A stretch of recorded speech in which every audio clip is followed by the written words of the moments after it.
মহানগৰীত পুনৰ চাঞ্চল্যকৰ ডকাইতি সৰু মটৰিয়াৰ স্বৰাজনগৰৰ ৩ নম্বৰ বাইলেনৰ ১৮ নং গৃহতে ঘটনা সংঘটিত হৈছে। সোমবাৰে বিয়লি গোলাপী বৰ্মন নামৰ মহিলাগৰাকীৰ বাসগৃহত ডকাইতে চলালে লুটপাট। অকলশৰীয়া মহিলাগৰাকীক হাত ভৰি বান্ধি লুটপাট চলাই ডকাইতে।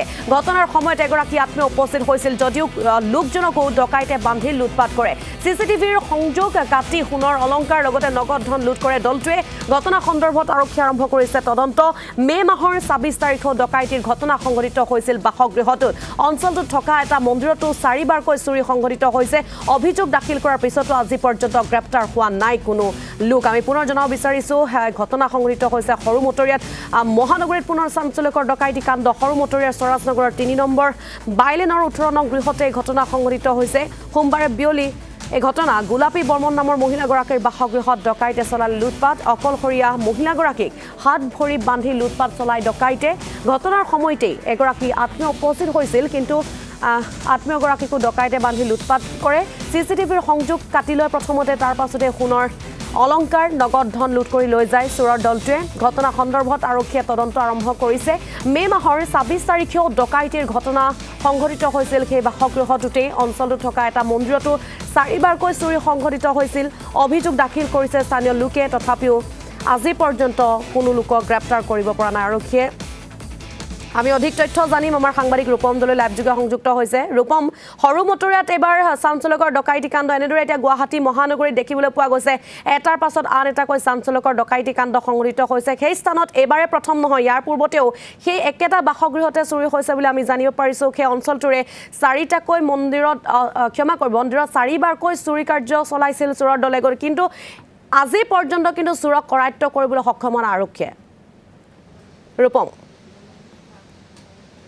চাওক ঋতুমণি, অতি চাঞ্চল্যকৰ অতি ভয়ংকৰ ডকাইতি কাণ্ড সংঘটিত হৈছে সৰু মটৰিয়াৰ স্বৰাজনগৰত। আৰু স্বৰাজনগৰৰ মই যিটো বাসগৃহত উপস্থিত আছোঁ, এই বাসগৃহটোৰ গোলাপী বৰ্মন নামৰ যিগৰাকী মহিলা, সেই মহিলাগৰাকীক হাতে ভৰি বান্ধি ৩জনীয়া ডকাইতৰ দলে সমগ্ৰ ঘৰখনত লুটপাট চলাইছিল। ঘৰত যি যি অলংকাৰ আছিল, ঘৰত যি যি সামগ্ৰী আছিল, মূল্যৱান সামগ্ৰী, আটাইখিনি সামগ্ৰী ইয়াৰ পৰা লৈ পেলাই উধাও হৈছে। কিন্তু এতিয়ালৈকে আৰক্ষীয়ে কোনো এটা ডকাইতক গ্ৰেপ্তাৰ কৰিবলৈ সক্ষম হোৱা নাই। ইয়াৰ ঘৰৰ গৰাকী আছে, গোলাপী বৰ্মন আছে, তেওঁক আচলতে হাতে ভৰি বান্ধি ডকাইতে লুটপাট চলাইছিলে। আৰু তেওঁ বৰ্তমান সম্পূৰ্ণভাৱে সুস্থ নহয়। তেওঁৰ সম্পূৰ্ণ গাৰ বিষত তেওঁ ভুগিবলগীয়া হৈছে, কাৰণ সমগ্ৰ গাটোত ৰছীৰে বান্ধি অতি ভয়ংকৰভাৱে ইয়াৰ পৰা ডকাইতে সকলোখিনি সামগ্ৰী লৈ গৈছিল। মই তেওঁৰ মুখেৰে জানিব চেষ্টা কৰিম যে ডকাইতৰ দলটো কেতিয়া আহিছিল আৰু কেনেধৰণে আপোনাক বান্ধিছিল। ডকাইতৰ দলটো মোটামুটি বৰষুণ যে আহিছিল ১:২টামান বজাত, তেতিয়া আহিছিল। আহি পেলাই তাহোন ইফালে বেলেগে থাকি তাতে তাহোন কৈছে দৰ্জাৰ তাৰমানে সেই ভাঙি আছে লগ লগাৰ কাৰণে। তাৰে পিছত লগ লগাই থাকোঁতে কিবা সেই বাতুলি নে কি ভাঙি গ'ল। ভাঙি যাওঁতে কৈছে ভাঙি গ'ল, সেনেকৈ ক'লে। ভাঙি যাই বোলে যে ল'ৰা এটা আছে, তেওঁলোকে কাম কৰিবলৈ আহিছিল, আপোনালোকৰ কৰিবলৈ আহিছিল।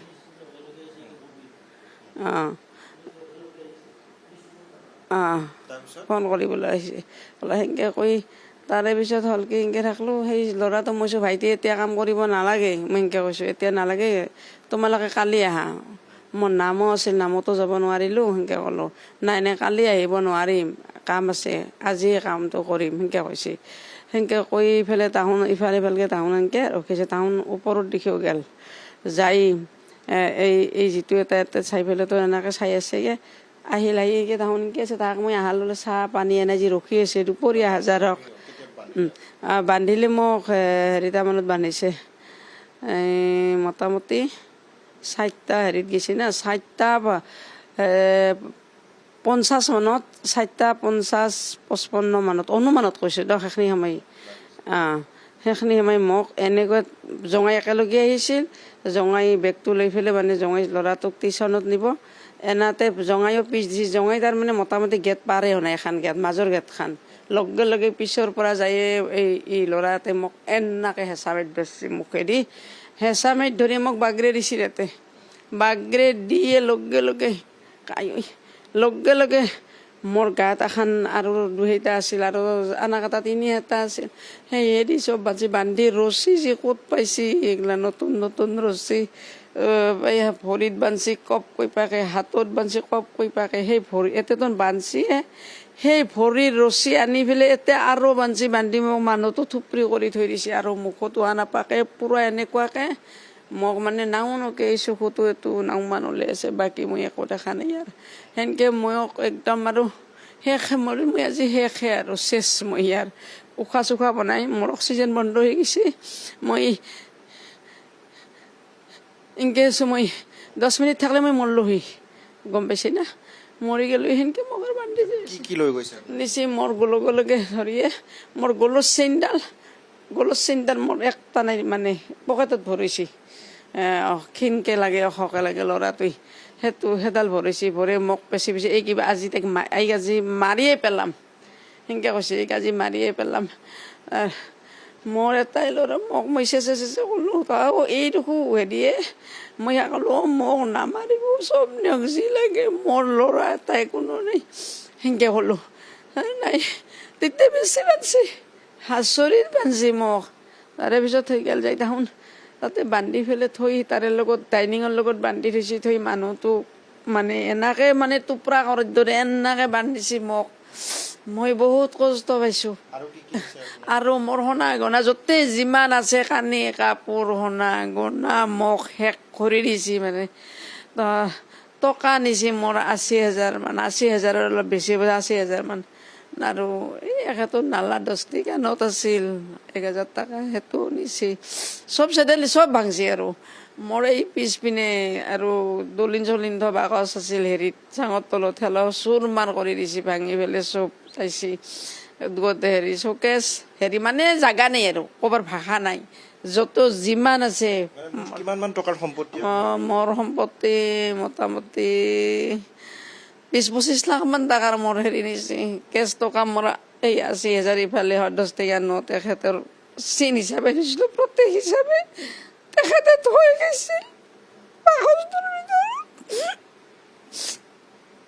নিশ্চয় অতি মৰ্মান্তিক ঘটনা যে তেওঁক হাতে ভৰি বান্ধি লৈছে ৰছীৰে বান্ধি লৈছে এগৰাকী বৃদ্ধা মহিলা আৰু তেখেতক হাতে ভৰি বান্ধি লৈ সমগ্ৰ ঘৰখনত লুটপাট চলাইছে এইফালে আমি দেখুৱাম অবনী আছে অবনী আগুৱাই আহিব এইফালে এটা তেওঁলোকৰ বাসগৃহ আছে এইফালে গৃহ এটা আছে এই গৃহটোৰ ভিতৰৰ সকলো সামগ্ৰী লণ্ডভণ্ড কৰিছে আৰু লণ্ডভণ্ড কৰি তেওঁ কোৱা ধৰণে প্ৰায় 25 লাখ মান টকাৰ সামগ্ৰী লৈ গৈছে এইসমূহ দৃশ্য আমি দেখুৱাবলৈ যত্ন কৰিছোঁ যে এই যিসমূহ বাকচ বা যিসমূহ ইয়াত হেৰি এই বাকচসমূহ আছে বা বিচনা আছে সকলো লণ্ডভণ্ড এই বাকচটো আমি দেখুৱাইছোঁ যে এই বাকচটো সকলো লণ্ডভণ্ড কৰিছে ভাঙি চিঙি লণ্ডভণ্ড কৰি ইয়াৰ পৰা যিখিনি গুৰুত্বপূৰ্ণ সামগ্ৰী বা মূল্যৱান সামগ্ৰী আছে সেই সামগ্ৰীখিনি লৈ গৈছে বিচনাৰ যদি আমি চাওঁ যে বিচনাৰ তুলি পৰ্যন্ত সকলো চিদিলি ভিদিলি হৈ আছে আৰু সকলো দাঙি ইয়াত তেওঁলোকে এই চোৰকেইটাই চাইছে যে ইয়াত কিবা আছে নেকি সেই ধৰণে সকলোখিনি সামগ্ৰী লৈ গৈ ইয়াৰ পৰা উদ্ধাৰ হৈছে আটাইতকৈ গুৰুত্বপূৰ্ণ কথাটো হ'ল যে যি তিনিটা ডকাইত আহিছিল